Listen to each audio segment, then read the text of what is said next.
that, I have a question for you. May I? Of course. Thank you. So I think it would be very helpful if you could give us your definition of corruption. Because the concept of corruption, of course, I think most of us, or if not all of us, we follow and admire you very much for everything you have said and done, which is even more important. But where does corruption start? And a world without corruption, I mean with a zero level of corruption, would be like the French Revolution with Robespierre, if you see what I mean. But so it's a little provocative, but I think it's an important question. So let me take 2 or 3 more questions. Je vous en prie. Encore ah oui, Monsieur Razan, après. Attendez. Oui, peut-être d'abord la priorité à ceux qui n'ont pas encore pris la parole. Voilà, là-bas. Yeah, you can comment. Yeah. Right, sir. No. That's a very laudable objective and a very laudable scheme. And I see that you are supporting transparency and fair play. But there's one inherent contradiction I find in the selection of the awardee. And that is, you yourself mentioned that the whole process is going to be very secret. The other is that you said that one of the criteria for selecting the awardee is that you'll be monitoring the cases of injustice, crime, rape, etc., or maladministration. But what is your system of reporting? What is the authenticity of the statistics that you're drawing up, and from whom? Because in most countries in the region, I think, it is that basic system that is lacking. So how will the jury assess the data correctly? Thank you very much. Mrs. Fu. Micro, please. So, the micro is coming. Yeah. No, it's coming. Thank you. I want to reciprocate your kindness of asking a question to me last night. We had a discussion on the table about the role of your organization, and after your speech, I understand better, and while admiring the important contribution you've made to make Africa cleaner, I'm a bit worried as well, because the assumption is that the African governments are not doing the job, and you need organizations like this to do the job for them. And some of the questions, I don't remember from whom, even expect the Chinese companies to play the role of the government of the countries they work in. I understand that most of the African countries have adopted the Western system. But how come that there are still such serious problems of corruption? It's making it less incentive for China. Although China, you know that China has always been reluctant to follow the Western system, and you are making it. I mean, the African experience is making it clearer for China that we should always try to build our own system. So my question for you is that how do you see the future of the African governments? You think they will be like this? Some of them are strong, some of them are not strong, as you mentioned. Okay. So what do you think is the future? Thank you. So. We have a lot of questions now. So you think that's enough for you now? Yes. Because I thought you were also a diplomat, that is to take many questions so that you can pick up what you want to really answer. Okay, so there will be a next round, okay. And the last one. Okay, the floor is yours. Thank you very much. Vice Minister, we are not taking over the role of government, but you will agree, as citizens, we have the right to observe, to comment on what our governments are doing. And that's exactly what we're doing. We are not putting a gun to the head of the government and say, do this, don't do this. Actually, we have no comment in our index and policy. We don't discuss policy. We don't discuss ideology. We don't care. As long as the food on the table, we are interested. How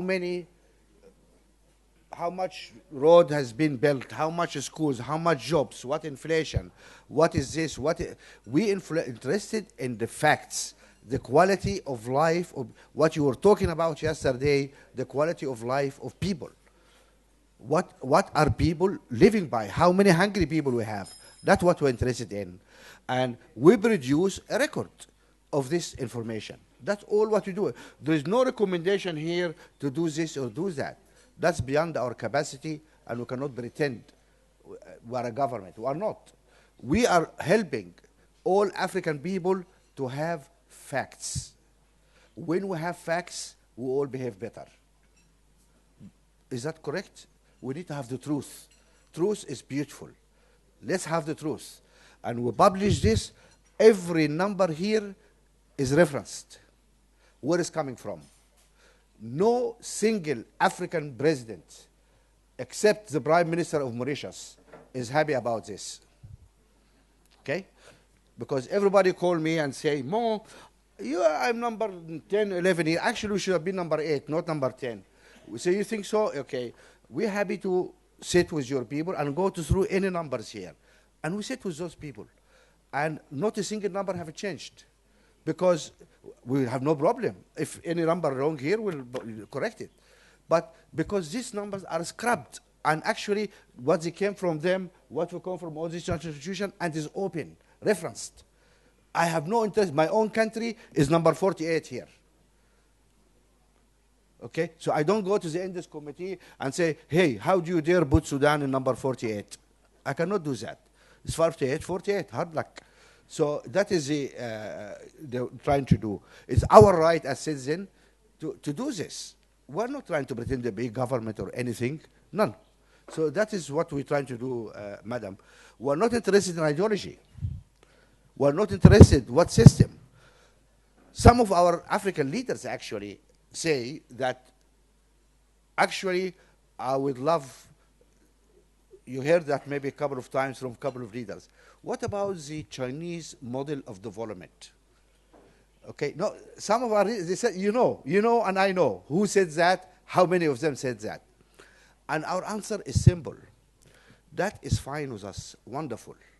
But if you really want to follow the Chinese development path, you have to be consistent. According to my knowledge, in my childhood, I have seen the Chinese leader wearing cotton pajamas and sandals, riding a bicycle to work.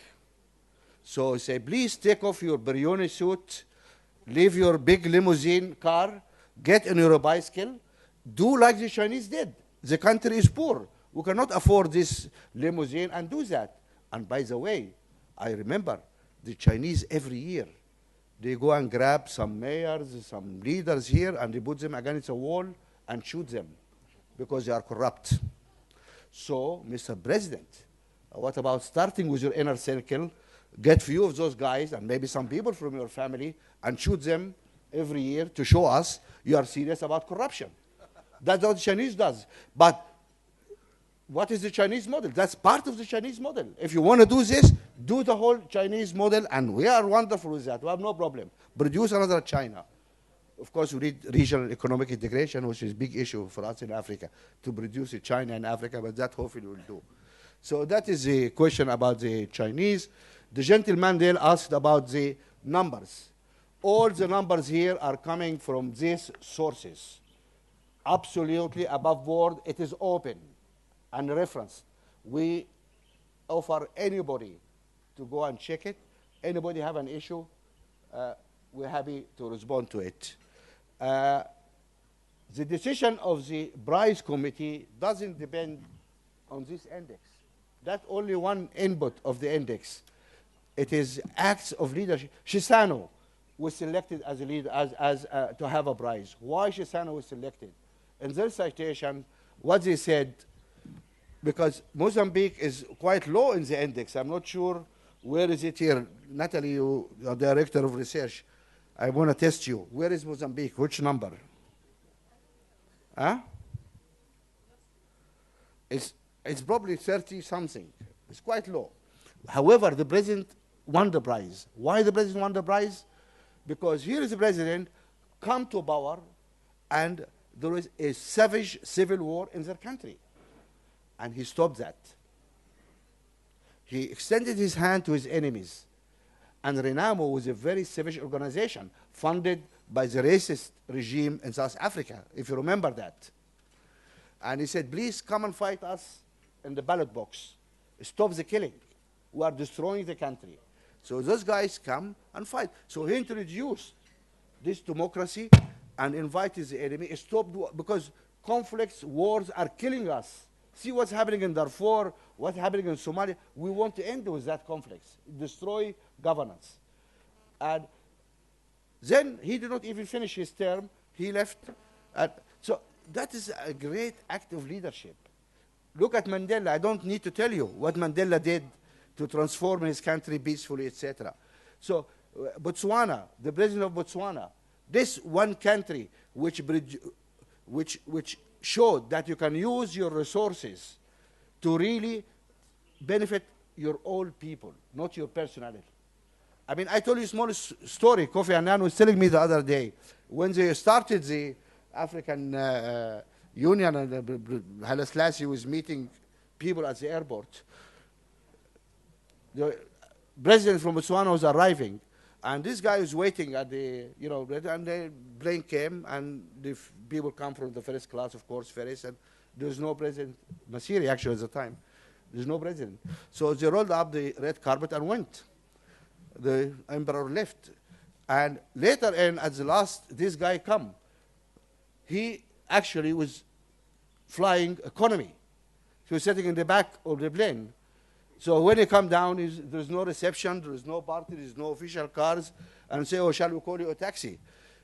That is the act of when I asked him, I said, why you did that? He said, we took a decision that is a poor country, we will fly economy class, we will have to live like our people. It doesn't matter you're president or vice president. That is an attitude. Okay? Botswana is no longer a poor country. That's somebody change, those people changing their country. We need to celebrate that. So that is the criteria for changing. The act of secrecy, this is a committee. You have to understand, those people need to debate among themselves what is and you're talking about people. Okay? That president end cleanly, did not end cleanly, he did this, he did not, he did that. Those people, as a human being, need to be free to say what they think without public. If you publish the minutes, and in this minute somebody is accusing President X of taking bribes, or somebody said, oh, I heard this guy is doing this, those guys will be sued. You cannot have a committee like that work unless you have to respect their confidentiality. But what we do, we have to pick up the right committee. Our committee have, as I said, Mohammed al-Baradi is an African, fantastic guy who's the head of the Atomic Energy Commission from Egypt. He's an African. It had Kofi Annan from Ghana, Secretary General of the United Nations. It had Mary Robinson, ex-president of Ireland. It has Graça Machel, a wonderful woman from Mozambique and wife of Mandela. This is the kind of wonderful people. There is no committee I think of in the world has more credible people than this group of people. Then we put our trust in these people, and they make the decision. That's how we work. Thank you.